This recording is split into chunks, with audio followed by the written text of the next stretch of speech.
set? Where them hands? Where them holes? Where them throws? You know what I'm saying? Cecil.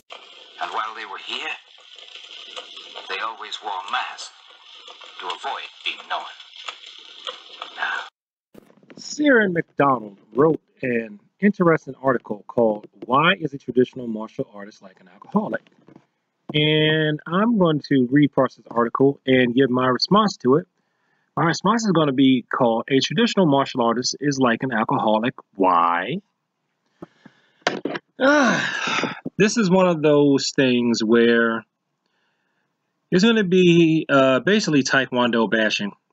But I don't really mind Taekwondo bashing so much. The more and more I get into the martial arts, the more and more I actually welcome Taekwondo bashing, because it can do two things. One, it can be a good way to make Taekwondo practitioners just think about something else and just open up their minds and their approaches to different things. And two, it helps people to underestimate Taekwondo, which will really put the Taekwondo practitioner at an advantage. I mean, it's even to the point where some people think that Taekwondo practitioners don't know how to punch, or that there are no Taekwondo practitioners out there who know how to wrestle at all. So if you just get up close on them, then you've got them, as long as you can make sure they can't kick. Or what I've seen some bullies do, and they did this when I was young. You know, they'll go, oh, all right, I want to fight you. They'll get the Taekwondo into a fight, goad them into a fight, and then they'll say, oh, no, you can't kick, though. I bet you can't fight me without kicking. And basically, that's unfair, because this person, a lot of times, is doing that. It's usually someone who studies some type of combat sport that's very hand-oriented. So basically, you're going to take away the weapons that you think are the strength of your opponents to try to stack things in your deck, which you feel are your hands, and then you want to act like you're accomplishing something. You're not accomplishing anything.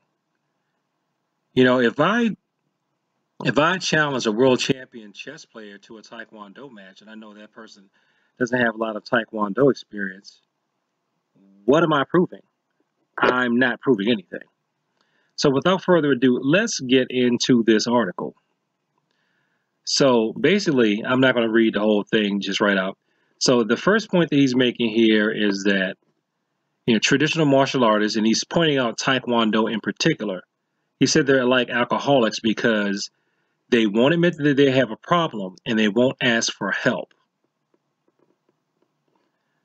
So his problem is that he's basically saying that in TMA, I'm going to read this here, their view of the world is often rose-tinted and their perception of reality is often dramatically at odds with how the, quote, real world, and in particular, real violence occurs.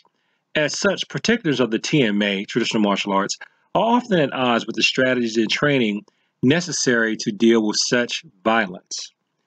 Now, I can give him a point there, because honestly, this tends to be true of any practitioner of martial arts, period, because I think people start studying martial arts, probably traditional ones, because they had ninja fantasies. But now with the advent of mixed martial arts, which is actually also a traditional martial art because it's really nothing but pancration. With mixed martial arts, people have ring fantasies, and they think that every violence encounter that they have is going to be solved with a ground and pound. I can tell you one thing.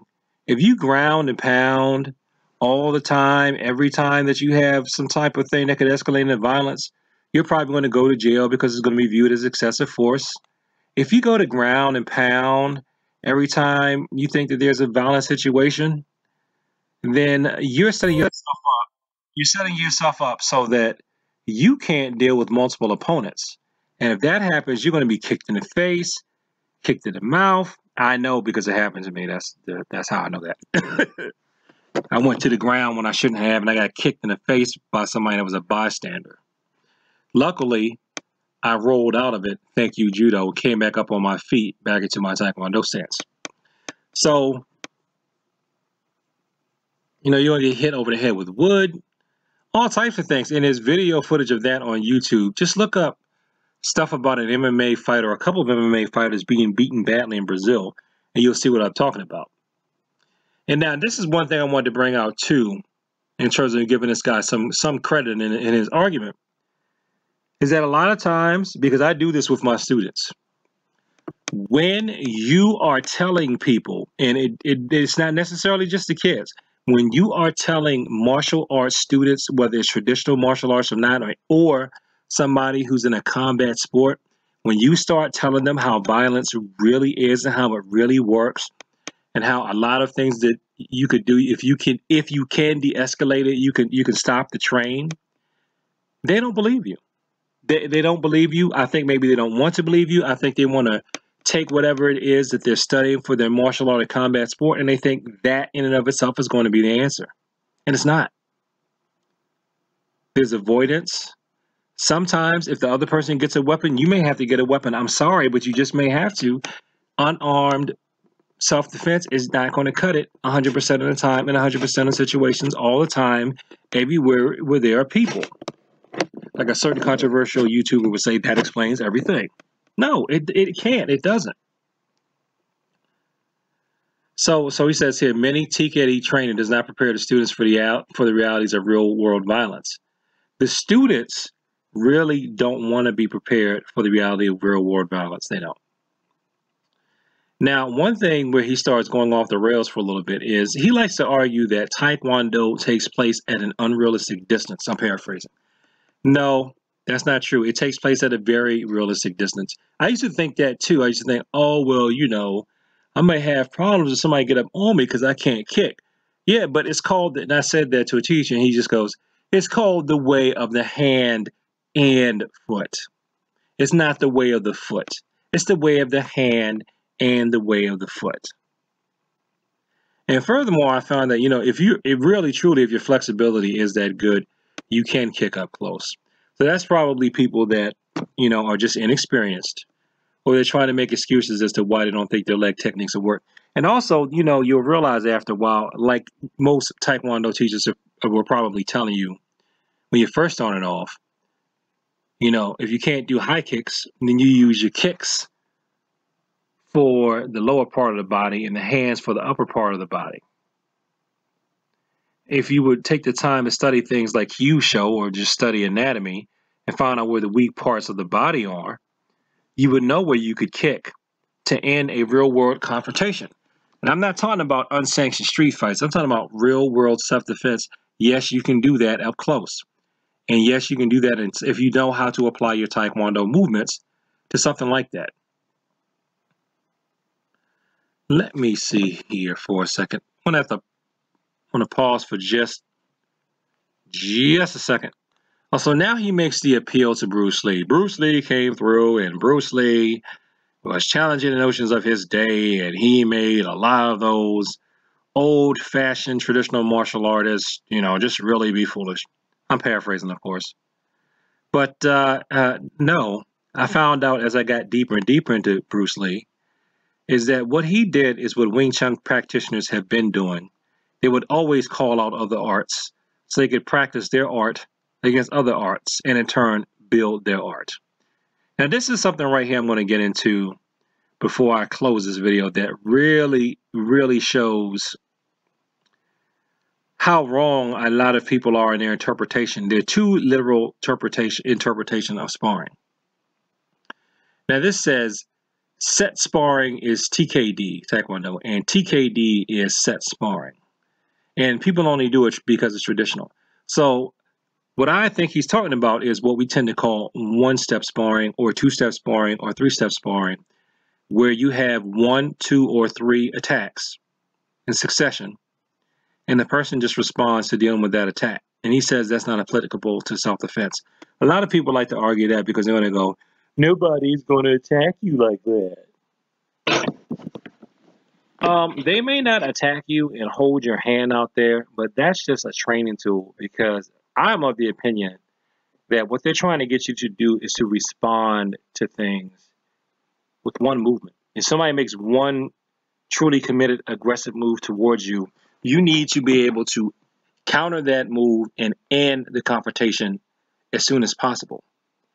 Which is funny because, you know what? If you've ever been in the military and you've done any type of like weapons drills, That's how you respond to things. You respond to things. They're coming at you with some type of slash or type of lunge with a weapon. You want it over with as soon as possible because you don't have time to spar with them. What the things that we call step sparring or one-step sparring, in my opinion, prepare you to do is that it prepares you to realize that you need to end a confrontation as soon as possible if things go physical to protect you and, quite frankly, to protect the attacker from getting a whole bunch of damage done. When I say done, I mean done to them, from them having to suffer a whole bunch of damage. If you can stun or daze, even if you have to knock someone out or down, if you can just do it with one move and not have to repeatedly hit them over and over and over again and do some type of ground and pound or multiple joint breaks, that is definitely ideal. Now, I also have a video that I did called The Psychology of One-Step Sparring, right? Where I show you how the way that you prep for one-step sparring, as in the initial attack where you down block and yell and the other person yells in response, and the attacker throws one punch and the defender does their defensive sequence. To me, that shows how violence escalates, and it can plant the seed of the idea that sometimes there are violent situations that won't continue without our consent. Because when you get down to the root and animal level of it, at our animal part of our brains, we're just yelling and screaming at each other. Someone screams at us, we scream back, and then violence ensues. Kia! Kia! Kia!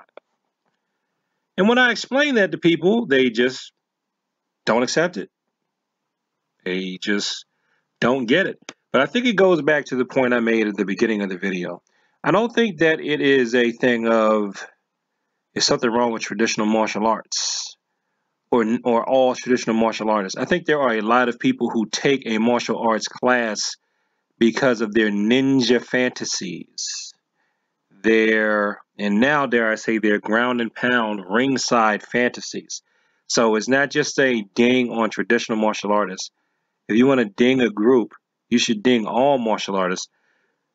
They really don't want to learn how violence escalates and how to get into the psychology of violence or the psychology of even one-step sparring until they become more advanced. So this blinding critique of traditional martial arts in general and Taekwondo in particular, where you're saying they're in denial that there is a problem and they don't want to ask for help. Yeah, no.